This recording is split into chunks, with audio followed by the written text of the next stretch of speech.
Hello, welcome to Chinese Folk Tales. I'm Victoria Meakin, and I've got another amazing story to tell you. I hope you enjoy it. It's all about friendship, maybe more than that. It's about finding a person completely in tune with the way you think, express yourself, and see the world around you. In China, there is a word for this, qi yin. It means soulmate, but really much more than that. Let me see if I can explain. With a story, of course.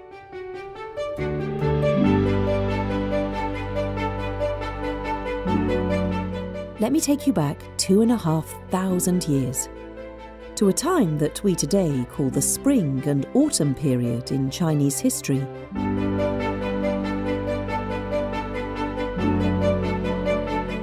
There were many small states. Some lived in peace, others fought wars.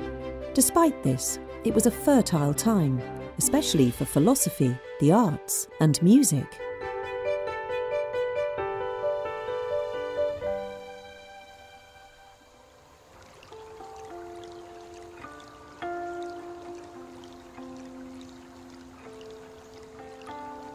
Many artists and musicians took their inspiration from the natural world they saw all about them, the clear waters and the green mountains, a treasure trove of beauty and harmony. One day, a young musician called Boya was getting a guqian lesson from his master. That's a kind of stringed instrument, a bit like a lute. His master was patient, but very strict.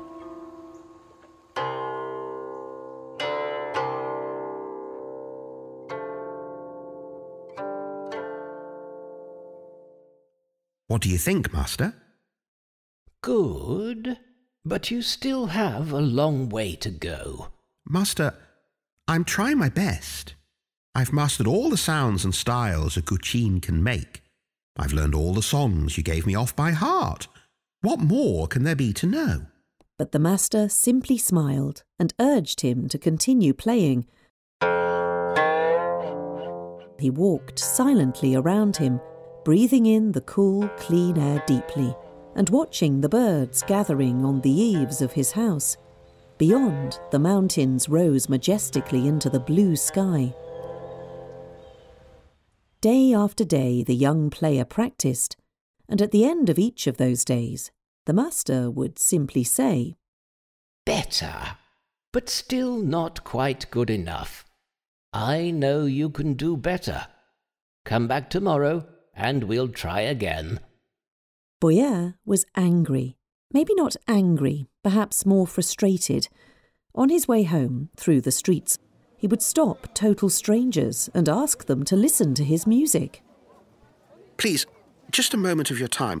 Listen to this. Tell me what you think.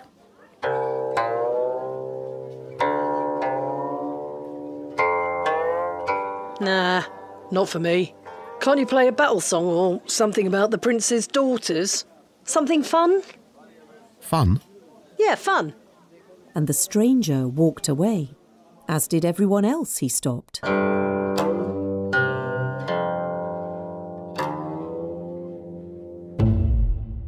Next day he returned to his lesson and told his master what he had done, how downtrodden he felt, and how he wanted to give up the guqian and find another job. The master listened to what he had to say, closed his eyes, and thought for such a long time that Boya thought he had fallen asleep. Even my master thinks I'm boring. But just at that moment, his master's eyes opened suddenly, like he'd arrived at a very important decision. "Here's what we'll do. Tomorrow morning, pack an overnight bag, some food, and a fishing rod. Oh, and your guqin. Where are we going? I am taking you to meet my own master, the greatest master who ever lived."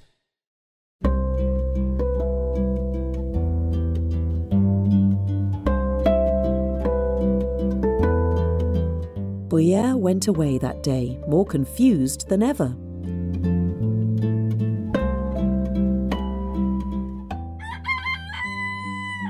But he did as he was told, and arrived at his master's house the next day, just as the cock was crowing and the first rays of sunshine were breaking through the tall trees that lined the mountains to the east.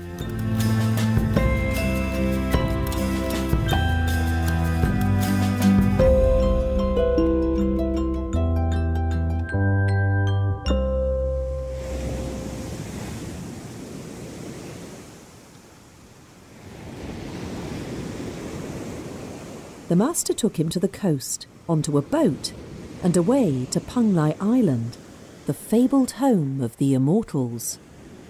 Right. You stay here. My master will be along shortly. And then he ran down to the beach, jumped into his boat, and sailed away. Oh, that's unexpected.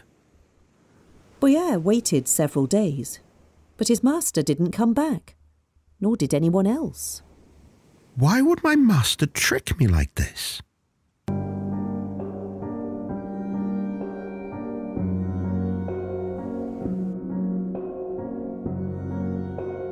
Day after day, he would sadly sit amidst nature, with only the babbling brooks, the call of the birds, and the wind in the trees for company. To keep busy, he would play his goqian and talk to the birds and the animals, and imagine that all the sounds of nature were talking to him. Sometimes he would play something and listen for their response, and then play again.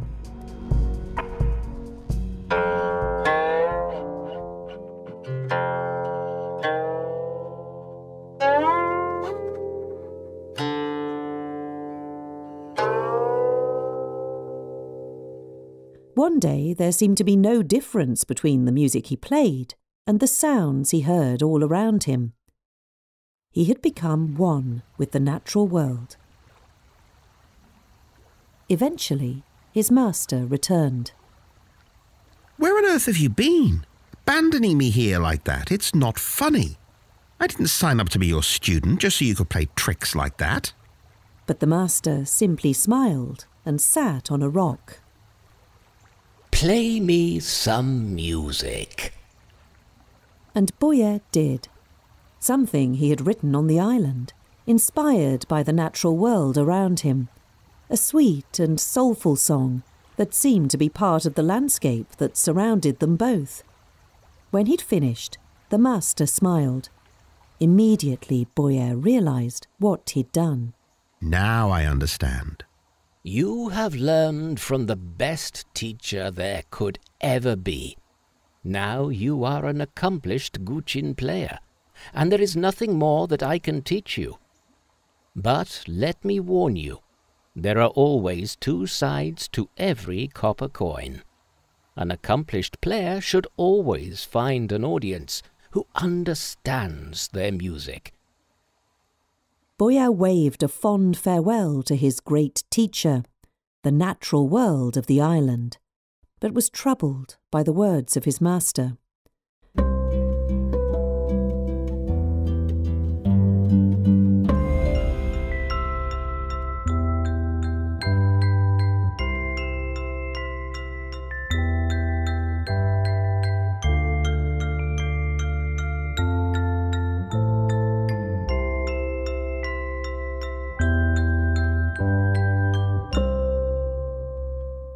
Sometimes he would play his music in public in the town. But not everyone liked it. Some even walked away as he played.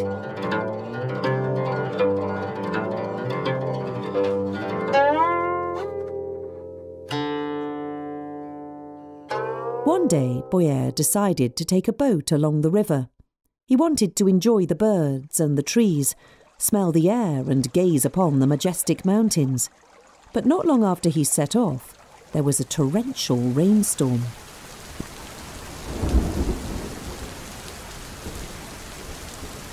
He pulled the boat into the bank to wait until it passed, and saw a little summer house he could use for shelter.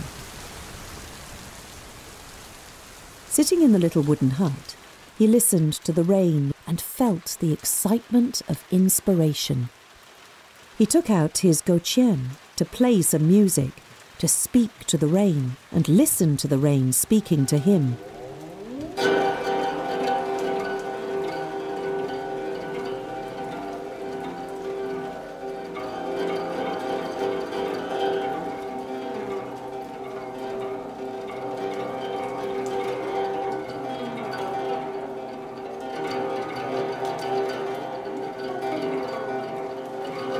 After a while, he realised someone was watching him.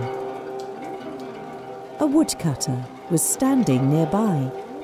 He'd stopped his work and was resting his hands on his axe, listening to the music and swaying along with the melody.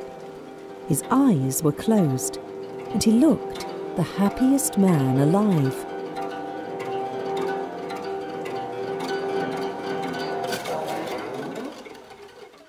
When he stopped, the woodcutter said, No, please don't stop. Play another.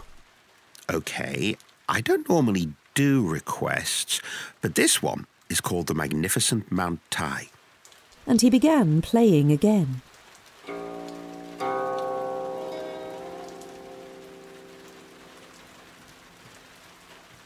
And once again, the woodcutter seemed to be transported by the music, tears coming to his eyes. When he stopped playing, the woodcutter stepped nearer. When you play, I could hear the dignity of the mountains, the roar of the rivers and the whispers of the wind through the trees. Boya immediately ran towards the woodcutter and hugged him. Steady on. I've never met anyone who so fully understood my music as you do. You've made me so happy.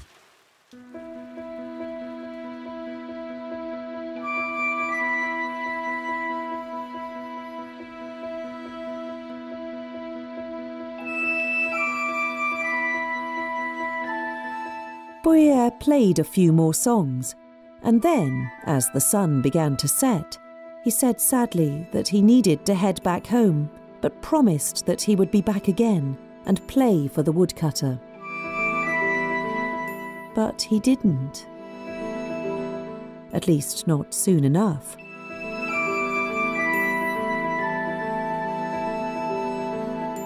Filled with confidence, he played concert after concert, and everyone wanted him to play.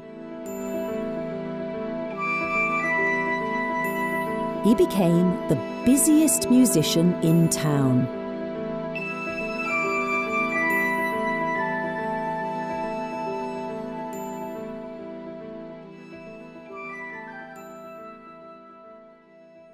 One day he remembered the woodcutter and took a boat down the river to find him. But when he reached his village, the people there told Boya that the woodcutter had died not long before of an illness, a sadness and a longing. They said his last wish was to hear the music of Boya played on the goqian. I will play for my dear friend. And he played the saddest song he had ever played in his life, for he knew that he had lost a soulmate, a true friend, someone who had totally understood his music.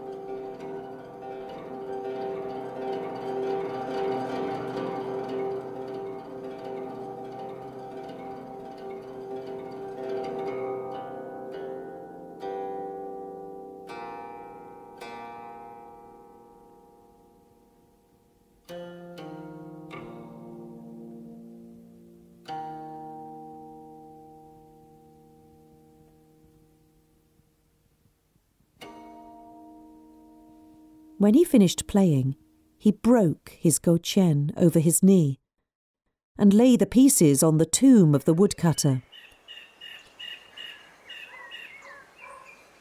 He never played again. And so we go back to that word, yin, which literally means to know the tone. Someone who gets you, a sympathetic friend, a soulmate. But of course, it's not enough to simply find this person. You have to realise it and treasure that friendship for life. And with that, we conclude this episode of Chinese Folk Tales. Thanks for listening. If you like our stories, do give this podcast a 5-star rating. Leave your comment and share with your friends. To hear more, please subscribe to Chinese Folk Tales on all major podcast platforms. We'll see you next time. Bye for now.